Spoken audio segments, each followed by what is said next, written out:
नमस्कार, सरिताच्या स्वयंपाकघरात म्हणजेच आपल्या सरिताज किचनमध्ये आज आपण करणार आहोत मस्त अशी खमंग सोलकढी। तर पहिल्यांदा आपण ज्यूसर ऑन करूयात आणि हे बघा याचा हा डिजिटल डिस्प्ले अगदी व्यवस्थित सगळे फंक्शन्स इथे दिलेले आहेत, अगदी करायला वापरायला सोपे आहेत। आता आपण आज सोलकढी करतोय ना, तर आपण त्यासाठी आपण नट मिल्कचा ऑप्शन सिलेक्ट करू।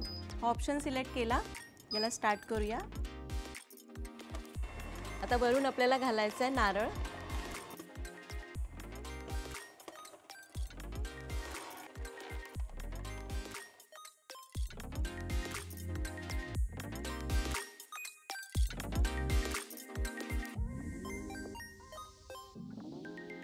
आता यामध्ये घालू अर्धा इंच आलं, एक हिरवी मिरची, 2 लसणीच्या पाकळ्या आणि थोडंसं जिरं। यामध्ये आपल्याला थोडंसं पाणी घालायचंय। तर मला वाटतं हे होत आलंय, आपण एकदा चेक करू। आणि हे जर आपण बघितलं हा चोथा, तर हे बघा एकदम ड्राय आहे, हे तयार झालंय।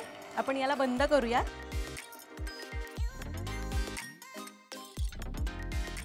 तर आपलं मस्त असं नारळाचं दूध तयार झालेलं आहे। किती सुंदर दूध झालंय, छान असं दाटसर दूध तयार झालंय। एका बोलमध्ये काढूया। आपल्याला जसं सोलकढी घट्ट पातळ हवी त्याप्रमाणे पाणी घालायचं।